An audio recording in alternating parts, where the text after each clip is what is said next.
In a significant development, Harare magistrate yesterday dismissed the application by Jameson Timba, a prominent member of the Citizen Coalition for Change (CCC), along with 78 other individuals, challenging their placement on remand.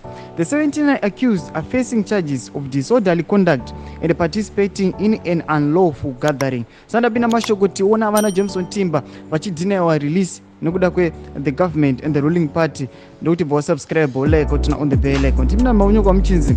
The prosecution, represented by Detective Assistant Inspector Pangana Gwati, staunchly opposed bail.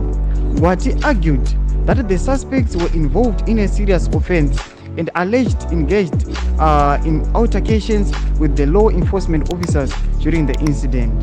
The court's ruling underscores the tension surrounding political gatherings and demonstrations in Zimbabwe, with the CCC and its members frequently at the center of legal and political battles.